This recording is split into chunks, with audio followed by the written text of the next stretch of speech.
Good morning. We'll get started here in about 10 minutes with the webinar. Thanks for hopping on.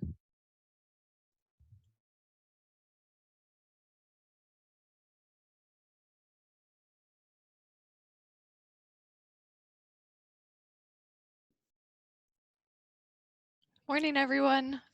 For those of you, I think everyone it came on once I opened up the actual Zoom call. So we'll get started here in just a little less than 10 minutes, but thanks everyone for hopping on so far. And I'm gonna go ahead and go back on mute here for just a moment.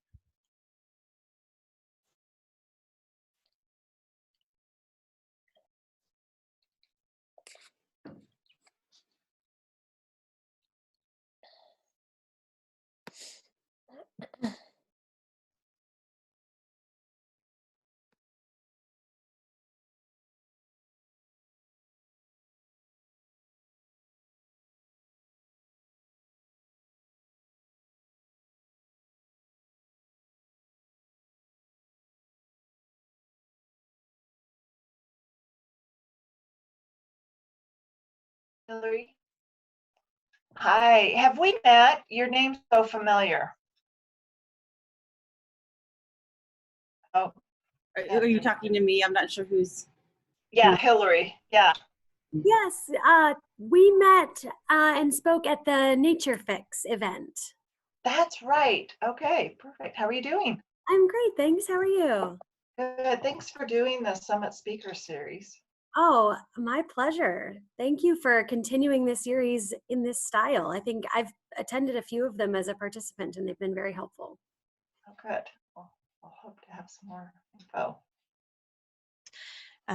Today's meeting is going to be recorded, so we will be able to send it out afterward, and you're more than welcome to share it with your colleagues in your networks if you would like.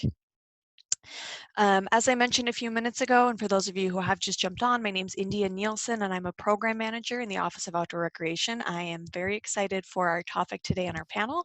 Our panel is going to be moderated by Pitt Gruey, who's the director of our Office of Outdoor Recreation, and we'll be talking about summer programming and what that looks like post-COVID. Before we get to that, I will go over some of the housekeeping that I've already mentioned, just for those of you who are still hopping onto this call. We have a limited amount of time today and a full topic to talk about. So please keep in mind we will be hosting more of these webinar style Summit Speaker Series, and if you have any feedback or topics that you want to see covered, please email outdoorteam@utah.gov. Again, that's outdoorteam@utah.gov. Today's topic actually came from Lee, one of our panelists, because he wrote to outdoorteam@utah.gov with the suggestion to do this panel. So we are super, super happy to take that feedback and run with it. Additionally, as I've mentioned, I'm going to say it again, we're recording today's presentation and we're going to be sharing the link to it along with other links to resources that our panelists mentioned today. So keep an eye out for that follow-up email a little bit later this week, and feel free to share any of those materials with your network. One final housekeeping note, because this is a webinar style presentation and we will be recording it, we're going to be keeping everyone on mute, including for the Q&A. Our Q&A is going to begin around 9:15 a.m. Please use the Zoom chat feature, which is toward the right side of your screen, to ask any questions that you have, because again, we will be keeping people on mute. Our team member Patrick Morrison and Tara McKee and I will be going through and making sure that folks are muted unless they're one of the panelists speaking. And if we don't get to your question in the Zoom chat today, we will consider it for a future Summit Speaker Series. Absolutely feel free, like I said, to send it to me. And we can send it along to our panelists if we don't know the answer. So moving on to get into it, but before I officially pass the time over to Pitt to introduce our panelists, I would actually like to open it up to Pitt. Pitt, if you wouldn't mind, would you give an overall update in terms of what you're hearing from our outdoor partners and other state offices and in terms of where things are right now with the state of things? Yeah, thanks, India, and thanks for putting this together. Welcome, everybody. It's good to see some of your faces and have participants here in this summit. You know, these speaker series, Summit Speaker Series, have been really successful through COVID, as people are looking for answers and opportunities to continue on in their programs and their businesses and everything else. So we're happy to do these speaker series. And like India said, please feel free to reach out to us at any point with suggestions or questions and how our office can be of assistance to you. Just a couple of updates on what's going on in the industry throughout the state. As many of you have heard, businesses have been pivoting and supplying great PPE for companies and agencies that need it and businesses that need it. So I would encourage you to check out our website to see some of those updates, whether that's DPS skis in partnership with Petzl and Goal Zero and Easton to be able to supply products, and as well as Koalatree, which is also making masks, and Cotopaxi being involved in the Mask Utah. So lots of outdoor brands that are contributing and making the community so great. On top of that, EDC Utah has been working on a program to supply 1 week's worth of PPE basically for companies while they work out their supply chain as things start to open up, especially in communities.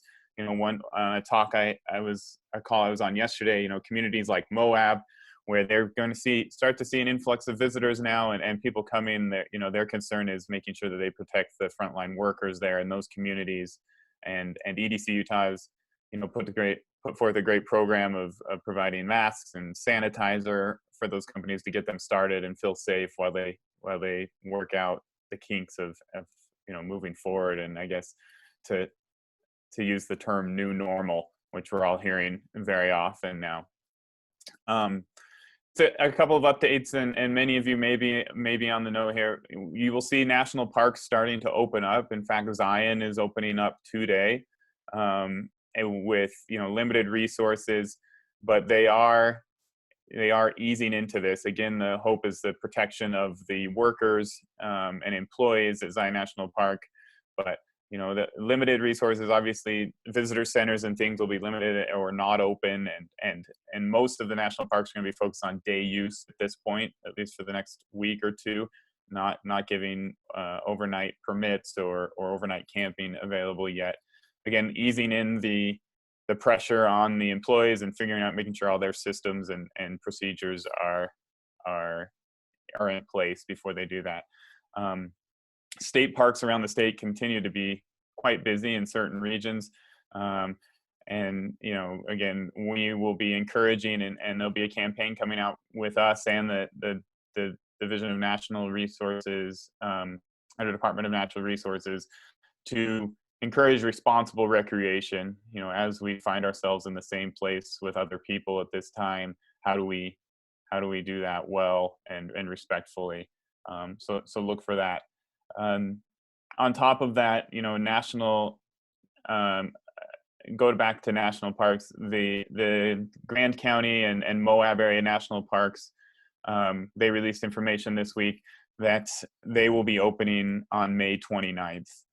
Again, with limited resources available, it's not full open. They'll be managing kind of traffic in and out of the parks, and as well as the sites where they could see congregating or crowds congregating. So be aware of that, though. May 29th for Arches and Canyonlands opening, and again an influx and maybe visitors returning to the Moab area.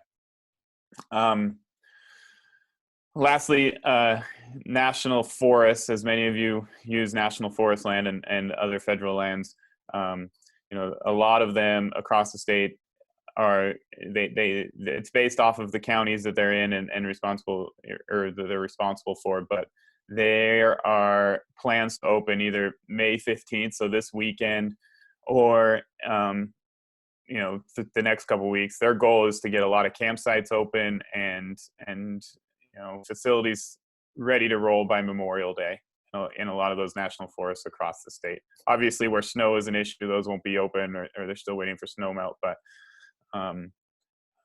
preparing for the summer season by Memorial Day is kind of the goal of the national forests.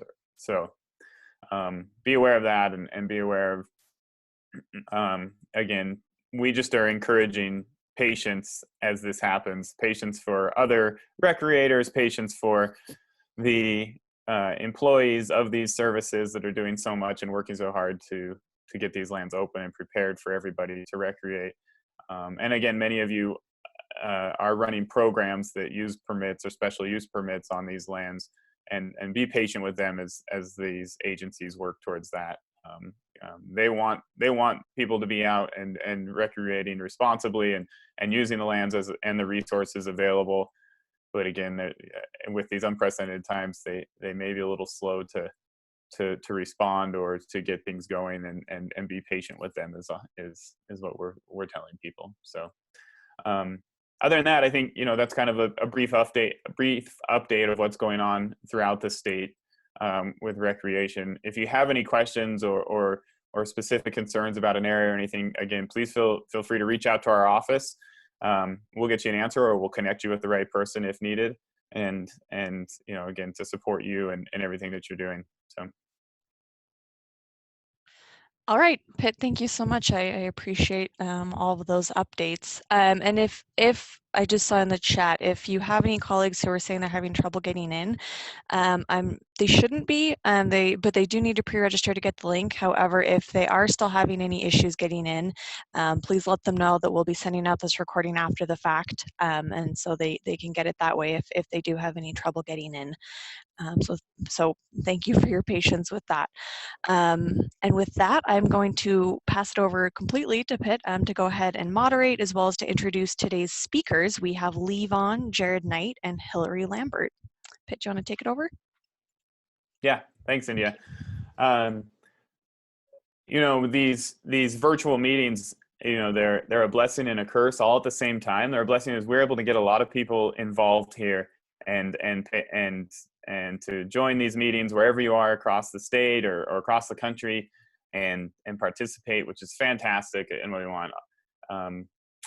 There are challenges, obviously, with virtual meetings as far as engagement and being able to kind of talk a little bit easier, and we're all kind of learning how to deal with that over the last few weeks. But we're really grateful that we have the opportunity to talk to so many people, and it's also opened up some really great opportunities to have fantastic panelists join us. And so we're really excited today with our panel that we have a wealth of knowledge here to talk about programming and what can be done this summer and what the plans are and the process to getting things moving this summer for a lot of youth programs and camp programs and any kind of outdoor recreation and education program this summer. So first off, as India mentioned, we have Lee Vaughn, and he's the director of camping for YMCA of Northern Utah. And this was actually Lee's idea after a panel a few weeks ago. He reached out and Lee said, hey, this would be a great topic. I'd love to participate and talk on this and put together a panel for this. So we really appreciate Lee for doing that. Lee's originally from Auckland, New Zealand, and he's been in the camp industry with the YMCA for 14 years, working in operations in New Zealand, Australia, USA, China, and Vietnam.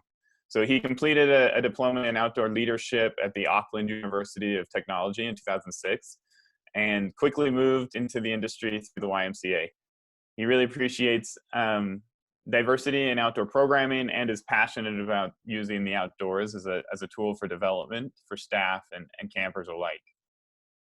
The next panelist we have is Jared Knight, and Jared is the Associate Director of Programs at Aspen Grove and involved in the American Camp Association.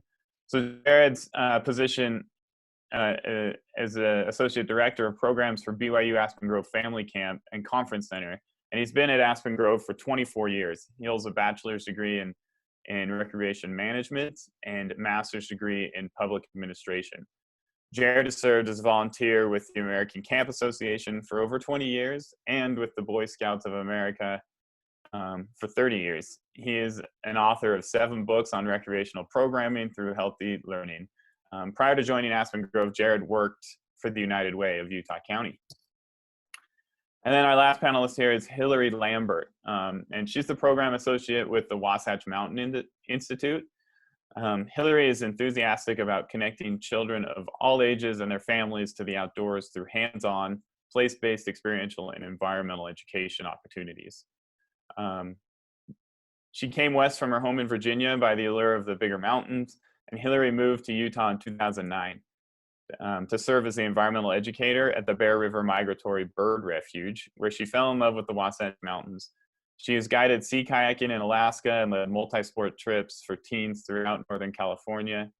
But Utah is home. An educator at heart, she's taught second grade and served as an outdoor program faculty member at the Waterford School in Sandy, and served as the first grade teacher and science development leader at the Madeline Choir School in Salt Lake City. Along with her work implementing the vision for equitable access to recreation and education for all with the Wasatch Mountain Institute, Hillary is currently an environmental education consultant. Her portfolio includes working with schools to design and use nature explore outdoor classrooms, teaching outdoor play and learning classes at Tinkergarten leader, and assisting with the Waterford School outdoor program. Hillary has a BA in geography from the University of Mary Washington and a master's in education in curriculum and instruction from Weber State University. So, as you can see, we have a highly qualified panel as I read off all their accomplishments and history, and we're really grateful to have them here. So, welcome Hillary, Jared, and Lee. We'll jump right into some questions and let you guys take the floor, and because everybody wants to hear from you and not from me. So, thanks to each of you for getting on this call. I want to start briefly with a discussion on what your summer programming plan would usually look like and how it's pivoting this summer with COVID-19.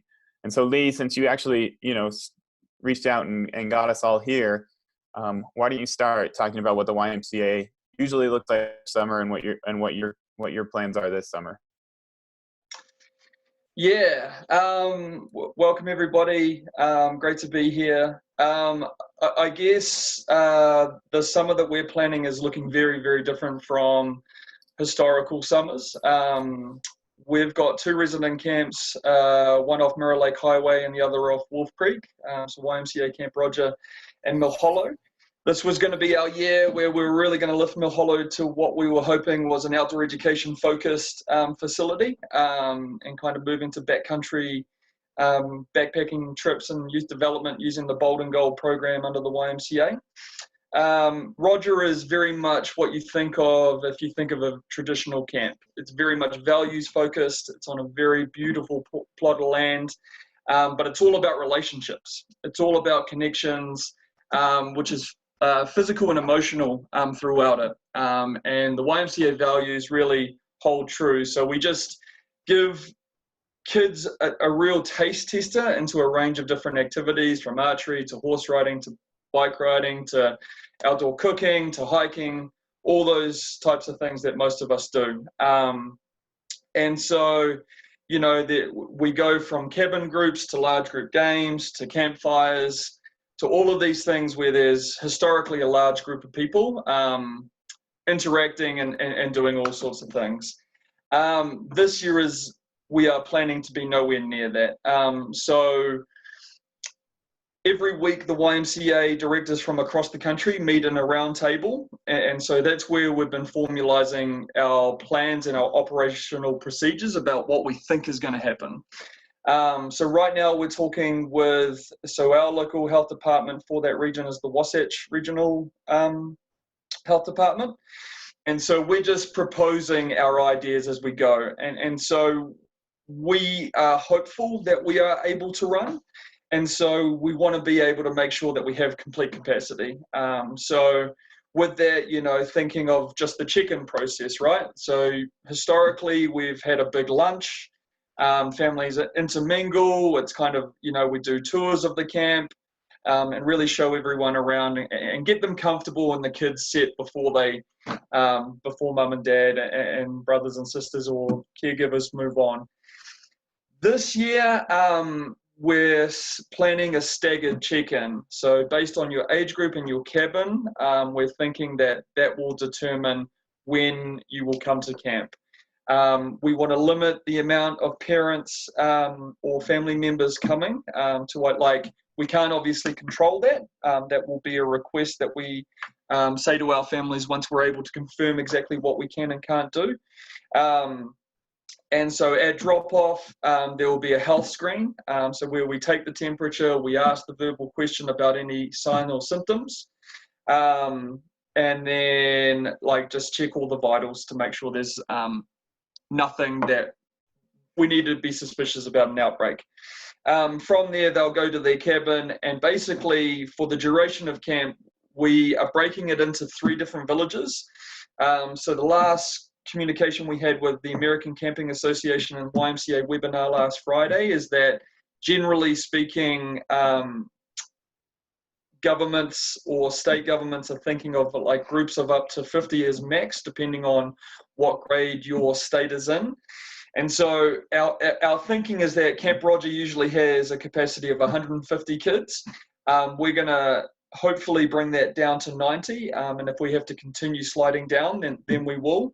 And based on that number, we'll break it up into 3 different village groups. In those village groups, predominantly for the duration of the session, they're going to stay in their cabin group.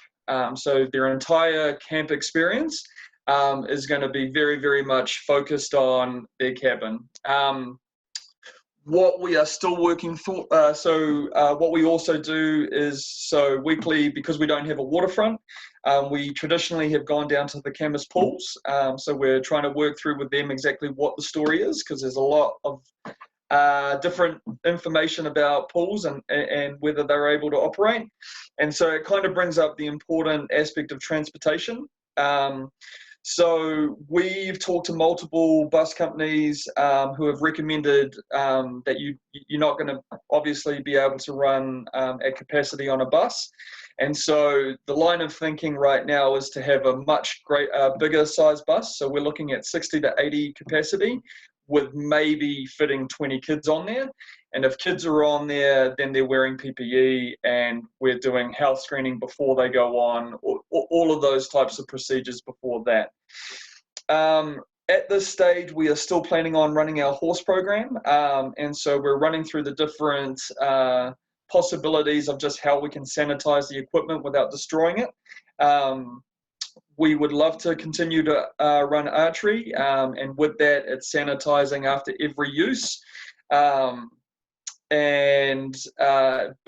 predominantly, the director of Roger, Jesus, is thinking that this is going to be much more old school camp, where kids are going to predominantly, take everything, go for a hike for the day, learn about the environment, learn about the local fauna, and really like still try to instill those values that we're all about. From a meals standpoint, so no dining, no mass gathering in the dining hall. Right now, our line of thinking is that the catering team are going to have to prepare individual meals for everyone, and that they are distributed very, very carefully, and then sanitized. And so it's basically, camp is going to be this little mini community for the entirety of their stay. So no big campfire, no big mass campfires, but luckily for us at Camp Roger, we have little mini campfires that each cabin can kind of enjoy and still sing songs and roast marshmallows and all that good stuff, as well as outdoor cooking. But yeah, I mean, basically, the line of thinking based on the webinar last Friday is that if you're cleaning all surfaces that are being used once a day, that's okay. If you're able to do it multiple times a day, that's better. But if you can do it after each use, like, that's best case scenario. So though that's roughly where we are right now, there's a lot more detail in between that, and I'm more than happy to answer specific questions later in the thing, or if anyone wants to reach out to me, more than happy to do that. Thank you, Lee. How about you, Jared? What's happening at Aspen Grove this summer?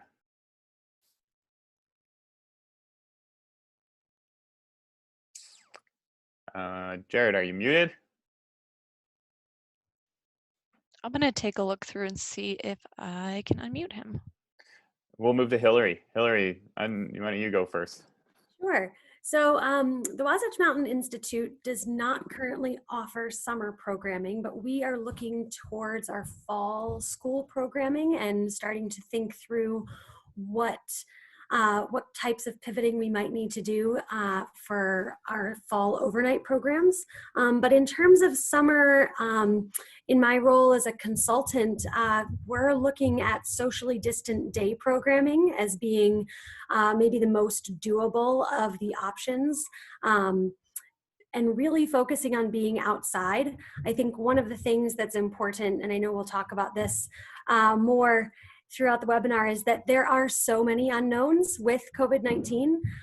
We don't know a lot, but we do know that compared to other environments, outside is safer. And so that's good for all of us on this call and in our industry, right? And so, for example, I'm working with the Waterford School summer day camp program, and we were thinking initially about a model where kids are rotating through classrooms and on the outdoor campus throughout the day. Now what we're envisioning is setting up kind of group areas all throughout the campus that are outside, and each camp group is spending the entire day outdoors, except for maybe using the restrooms inside.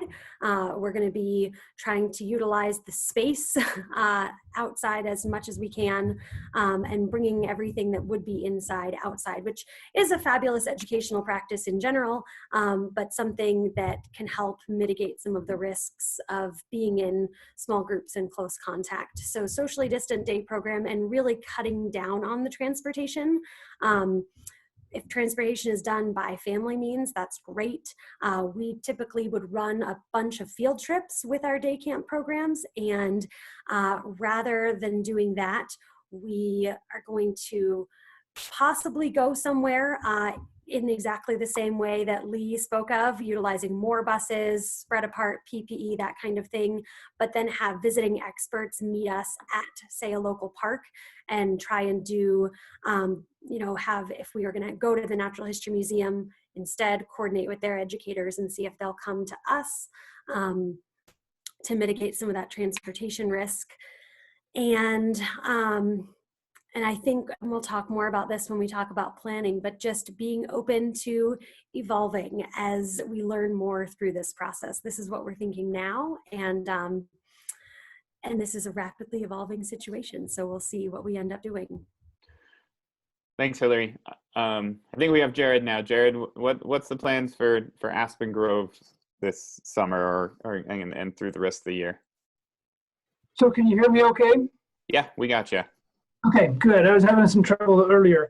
So we're part of Brigham Young University, and so the whole university kind of canceled all the summer programs up until August 13th. So we're still planning on doing about 4 sessions, but a lot of that is hiring staff and getting things ready. And then again, we were just kind of delayed because of all of the programs on campus were part of that.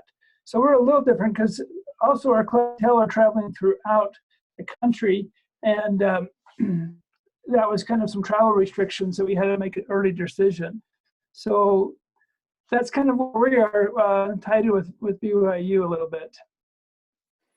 Great, thank you. So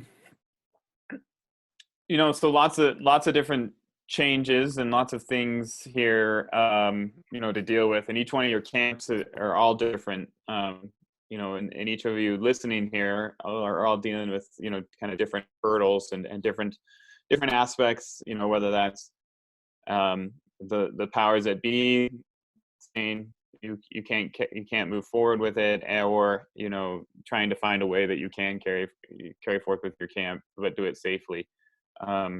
Lee talked about this a little bit, but and we have a couple of questions in the chat, so we might as well address it right now. But if your organization is continuing, or when you do continue this fall, obviously modifying, minimizing travel and transportation, but as far as health screening and food management, Lee talked about this for the YMCA, but are Hillary or Jared, are you guys planning on doing anything as far as, checking of temperatures or daily screenings of participants or staff. Also, food management or cleaning, additional, it gets harder to clean, obviously, personal tents and cabins and things like that on a regular basis, every day. What are plans moving forward with that? This is Jared.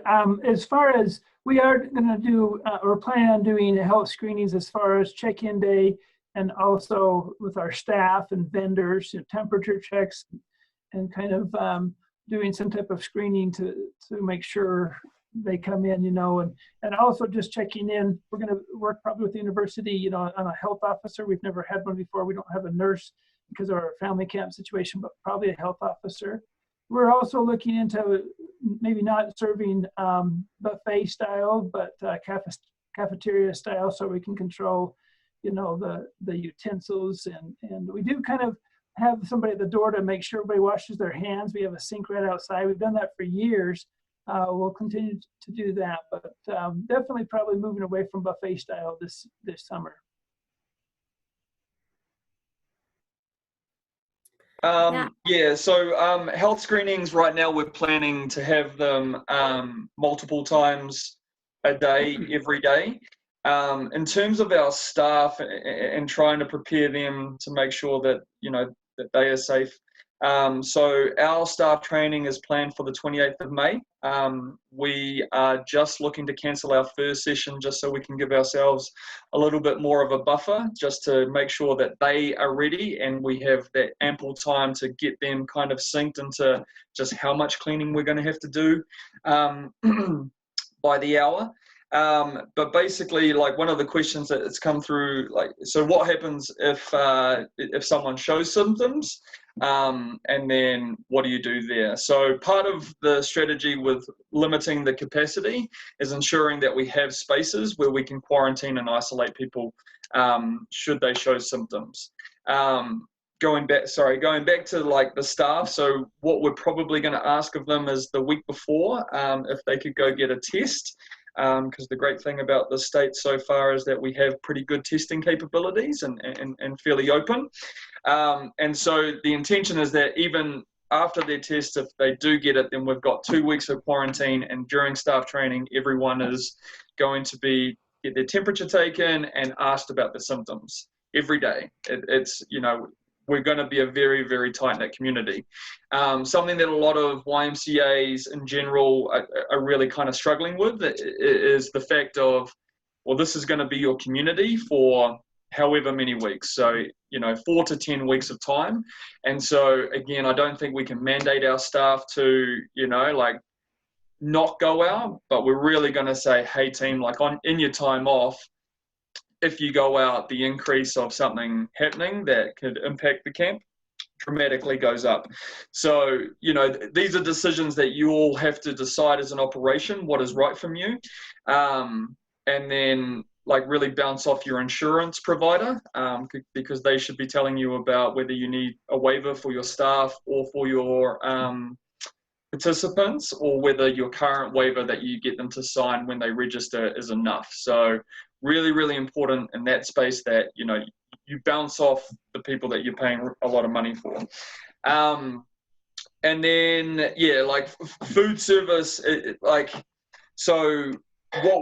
want to limit the amount of cross-cabin connection or cross-village connection. But the reality is that our support staff, so our leadership staff, are going to have to go to the different villages. And so it's just about being as practical as possible, So, wearing the mask at those times, when we deal with difficult behaviors and kids getting strikes for whatever they show, we're still going to have that human communication, not necessarily physical touch, but we need to know that we're being empathetic to who they are and what they are.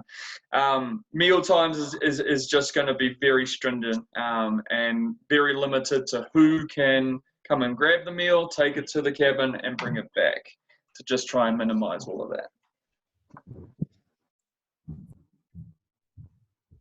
Yeah, and I think as we're looking at different program options for the fall, for the future, 6 to 18 months from now, I think um, what we're looking at and what I would recommend is everyone's program is so different, and it's helpful to hear what other people are interpreting for their specific situation, but kind of on a 30,000 foot level, thinking through um, what are the inputs, your staff, your participants, how do we screen them, what are our entry processes. Those are all things that we can follow a lot of local guidance on, and like what Lee has just suggested are all of those things that health departments are suggesting. We should all be doing those regardless of what our program looks like.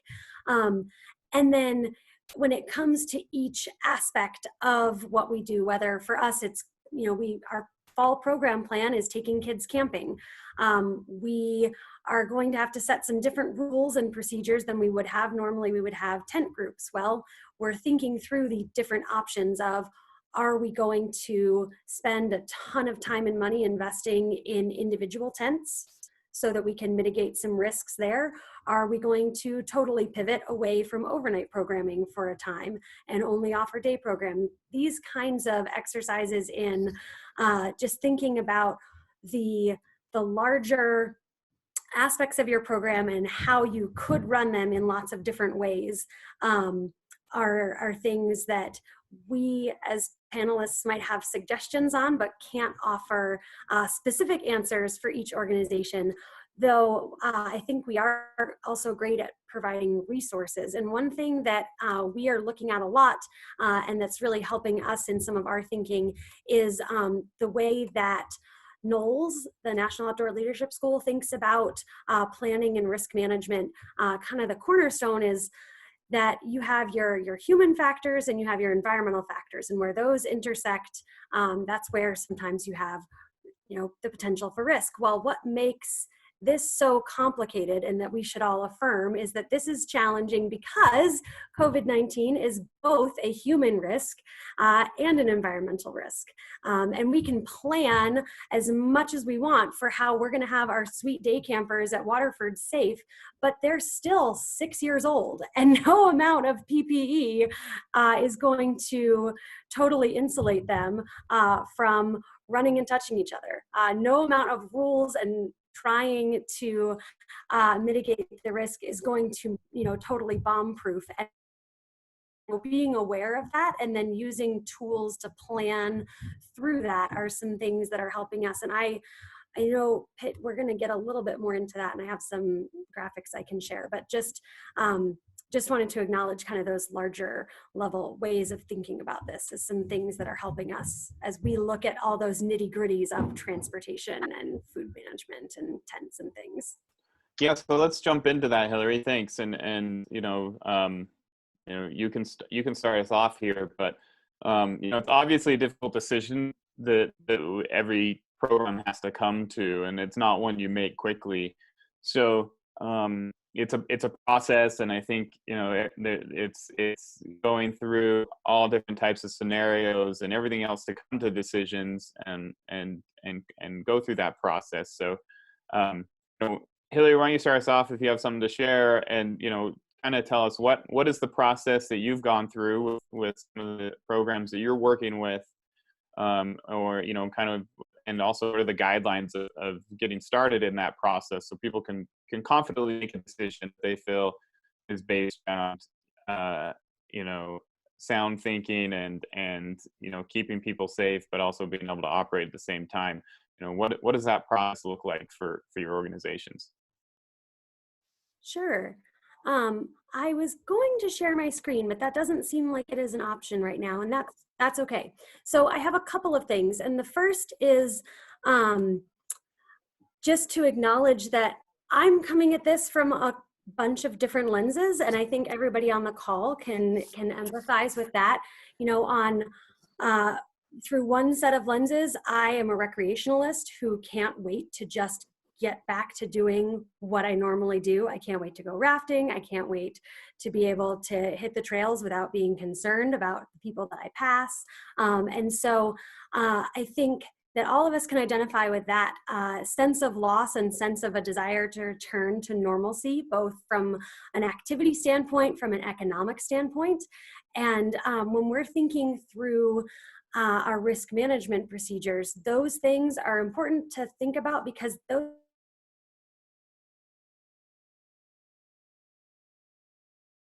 to being able to offer exactly what we used to offer. And we just need to remember that that might be a blinder. We have this desire to serve our kids and bring them these really powerful summer experiences, and that's great and important, but it might cloud our judgment.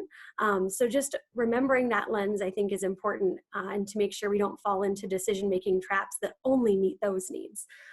The other lens that I look at this through is that of a parent. I have 2 young children, and every day it seems like we're learning more about what we don't know about how COVID-19 impacts young people. And we all work with young people, and so we want to keep them safe. I want to keep my kids safe. We have a family member who is immunocompromised, and so all of our decision making for our programs, you know, we're looking at that at a professional level, but we're also thinking personally. The sphere of our spheres of influence in our programming, whether they be residential or day, are typically pretty small. Usually it's just our staff and our campers or our participants that we're interacting with. But with a disease that is as contagious as COVID-19 is, even when our campers leave, what they experienced and what they contacted at camp might go into a wider community. And so we're thinking about that as we're deciding about programs, and thinking about kind of the responsibility that we have to do some follow-up and some contact tracing of our own, because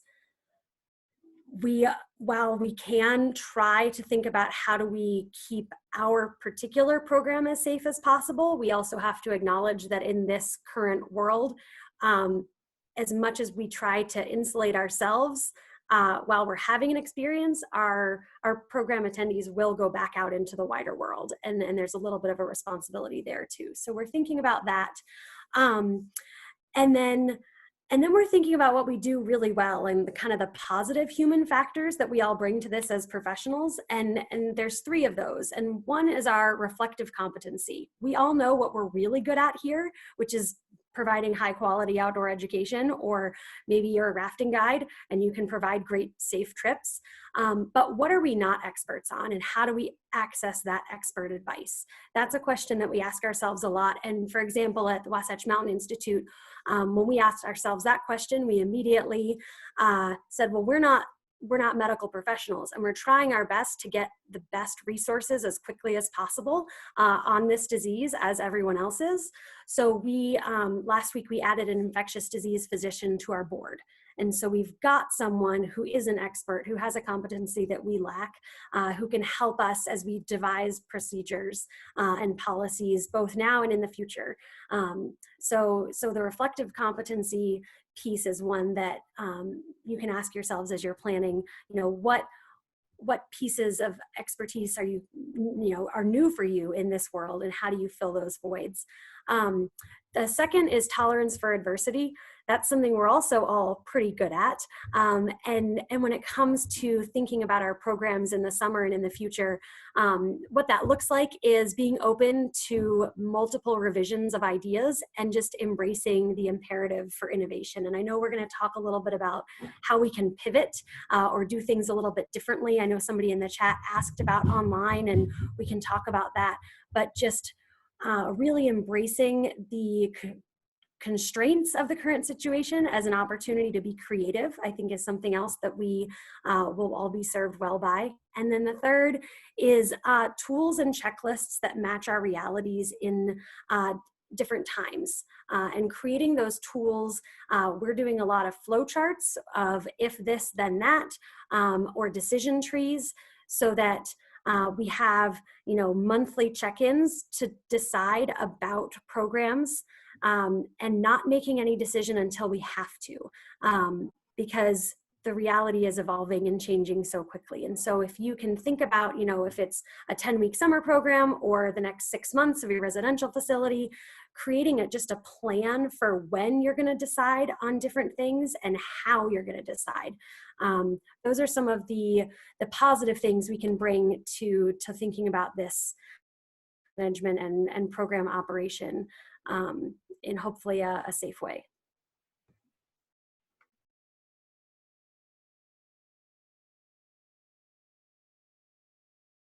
All right. Thanks, Hillary. I appreciate that insight into that. Kind of to keep us moving a little bit, Lee or Jared, I know you guys are heavily involved with the ACA. Guidelines are the CDC, or the ACA, or these large organizations. What guidance are they putting out, or resources are you aware of that apply specifically to these group activities and these programs, and especially these programs that involve youth? Any insight into what these organizations are doing and the resources they're providing? Yes, on the ACA website, acacamps.org, there's a lot of great resources as far as preparing, and what Hillary mentioned as far as some of the decision trees and kind of preparing for that. We're working with kind of a plan with the CDC as well as far as opening camp and some opportunities there. And so we'd recommend kind of going through a little bit of the website and some of the wonderful resources that the American Camp Association has for the industry.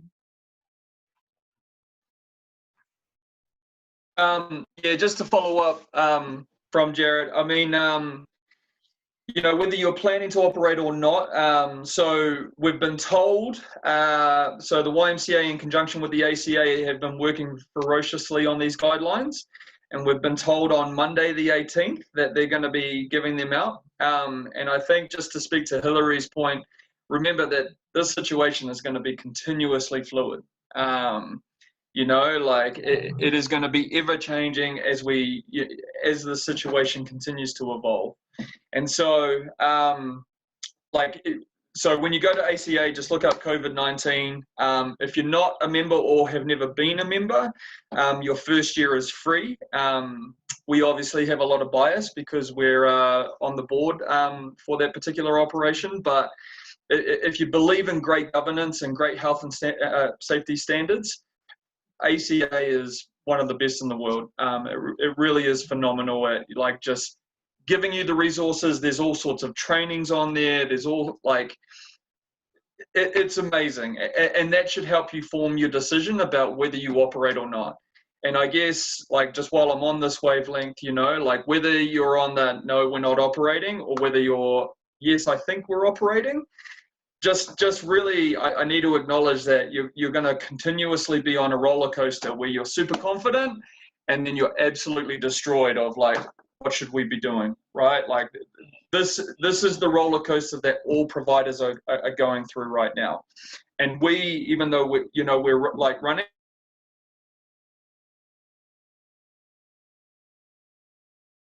have to dive deep and really tease it out to see where that rabbit hole goes. And so, in Utah and this whole platform that we're providing, that's why we'd rather work together and share this information rather than hold it in. And, I think the majority of people on this call kind of recognize that, this is about the kids, it's not about us, and there's plenty of the pie to go around. So ACA has very, very similar philosophies. It's about sharing. It's about best practice. Because if we have best practice and people follow it, then, we protect the industry and our livelihoods. So just for example, we had on Monday, we had a webinar or Zoom meeting as far as for virtual programming. Yesterday we had for day camps, very specific feedback and training and resident camps. And so we have another opportunity on the 28th of May, as far as just a lot of training, a lot of resources, a lot of collaboration, and pulling in just some resources of those that have gone deep into the field of providing the camp experience or outdoor education.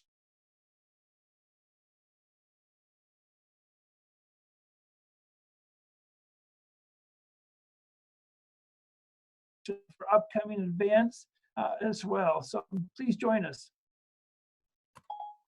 And I know that India is going to send out the link to this recording as well as resources that we share. And I know Jared and Lee will put those links on there. And another resource that we found to be helpful is outdoored.com is doing some great webinars on programming and how to do it and what it might look like. So I'll make sure to share that as well. That's been a good guide for us, as well as the great stuff coming from ACA.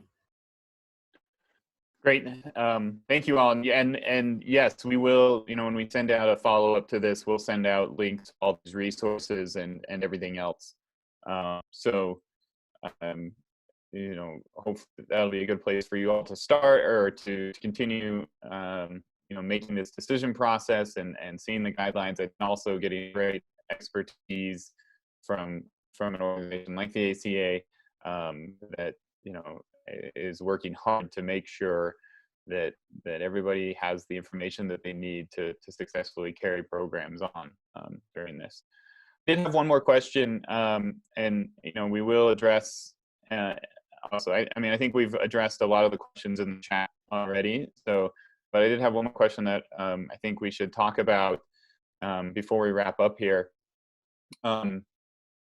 Moving forward, I know one of the biggest questions and questions we're getting here in the office, right, is do you have any insights or predictions or maybe strategies about funding your programs in the future? Obviously, funding is going to be tough over the next little while, not being able to fully operate and bring in campers or the amount of campers that you normally do, but also your benefactors and the donors that you typically work with for these programs, and that a lot of these programs work with, and grants and budgets will be cut due to the economic impact. So thinking ahead for your programs, what are you thinking along those lines of being able to maintain funding or to navigate through possibly a year or two of depleted funding? Who wants to jump on that question? Yeah, so this is incredibly tough because we just don't know the lay of the land post COVID-19, and we don't know how far out that's going to be. So one of the things that's been drilled into us by the director that's been facilitating the YMCA roundtables is do your financial analysis, right? Like, there needs to be a tool in your decision making, right? And you might have to make some really, really tough decisions even though philosophically you don't agree with running. But that comes at a cost, right? So if you have a board, right, like my recommendation is to get all the best minds in your organization and even outside ones if you have that opportunity, and formulate what that's going to look like. In terms of what funding's going to look like, I'm sure Pitt, Tara, and India are going to advocate for a lot more Every Kid Outdoor funds and all that kind of thing in the future, but it's just going to come down to whether the state has the money in the coffers. So the YMCA, being the international organization as it is, and generally speaking, good governance, so we're in a position where we probably will be able to draw upon funds from there. But right now is a really, really important time. So even if you're not running program, but whether you choose to do Camp in a Box, virtual programming, really, really capture what you're doing, right?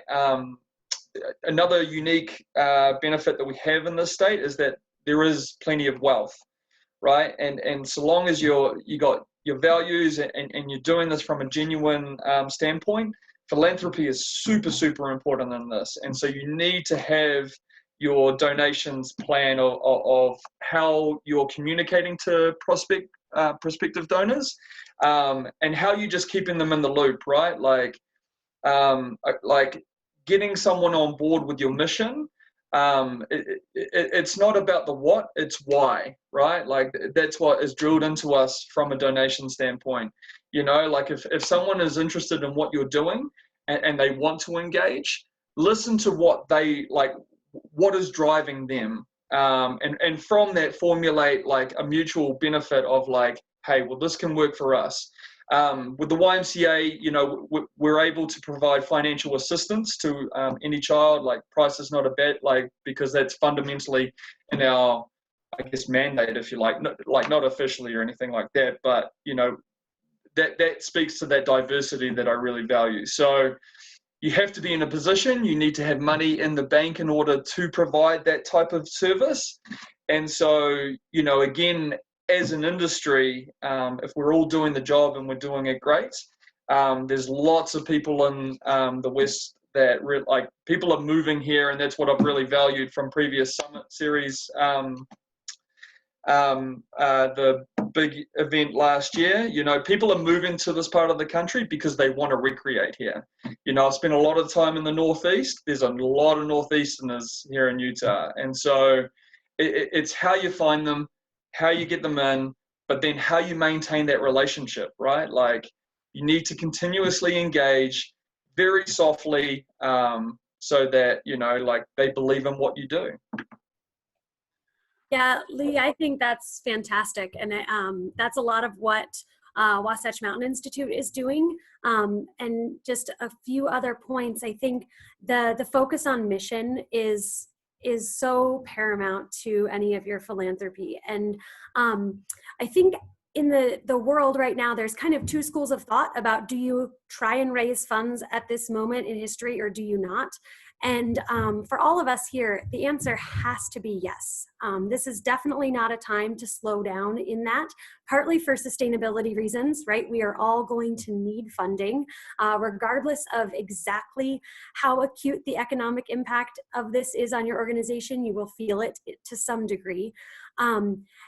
And further to that, the type of work we all do is going to be the social, emotional, and in many cases, physical antidote to these times for people. And so now more than ever, getting young people, kids, families outside, connected with nature, learning science in the outdoors, these are all things that in 3 months, 6 months, 18 months, 2 years are going to continue to be necessary and important. And so don't be afraid to do fundraising and to do philanthropy in this landscape, because it's going to impact our future as an industry.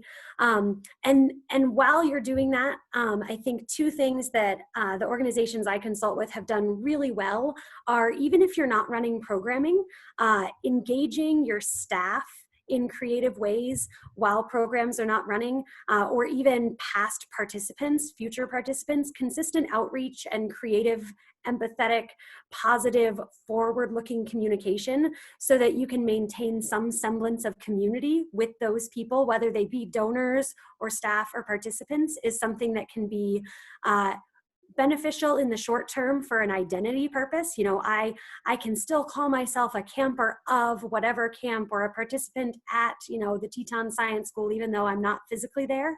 But that will also help people remember you when you do start to run programming again. And so those are two things that we're doing and that I've seen done really well, that will hopefully pay dividends when we do get back to more of a typical operation.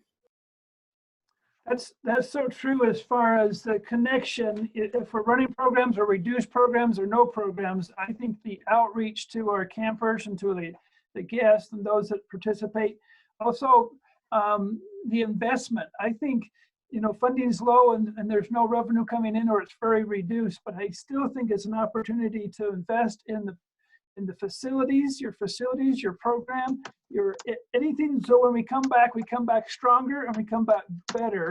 So take an opportunity during this downtime or in this prep time that we really want to invest, but I think it's for donors as well, as they want to see, what we're doing to make it better. And so it's not, we're all impacted on this. And so it's not a reflection of how we're doing it. We just can't get campers because of the pandemic, but we can be better, and the investment with that. And I know there's a cost benefit analysis as far as making sure that we have the fixed cost of our capital and our staff, but if we can, reduce some of that, I know we'll save money a little bit on the variable costs if we're not having as many campers or food and other supplies. We need to use that to invest in the property or into our program or into the training of our staff, but also in our connection and our outreach to our alumni and our current staff and our donors. I think this is not a time to kind of pull in, but it's really to expand what we're doing, because when we open, we want to be stronger and better. Don't be afraid to, if you do cancel your sessions, make it very, very prominent that this is an option. But can the families donate their registration fees, right? Like, so long as you're like, listen, this is our refund policy, you are more than we will give you the refund. This refund will allow you to do X, Y, and Z based on the mission. And so far, like through the YMCA connections, we've seen really fantastic results through this, right? Like, so don't be afraid of that. Thank you all for that insight. I know that it could be tough times ahead for financially for these programs, especially if they can't run this summer. To echo what Lee said, yes, we here in the Office of Outdoor Recreation, we are doing everything we can to make sure we maintain funding the grants to support the UCORE grants and the educational programs, and hopefully we had a great list of applications and group of applications this year that we are funding, and the demand was high. And if I could say one thing, continue to talk about it, continue to apply, because if we can show that high demand, we can go to the legislature and say, look, this is a dire need here in the state, and these programs are making a difference for our children and for the quality of life here in Utah. So give us more money, please, and then we can give it out to all your fantastic programs and help support them. So, I would echo that. It's not a time to go quiet and silent on this and be afraid to ask for money, even though we know everybody's asking for it. It's a time to continue to show the demand and the importance of these programs and the missions behind your programs, to show how important they are in our communities and for everybody involved. So I want to thank everybody. We're running out of time here. I want to thank everybody. I think we've addressed a lot of the questions here in the chat that have come up. But I want to echo that, if you do have a question, feel free to reach out. We'll connect you with the appropriate people. If you have a specific question about a certain program or anything else like that.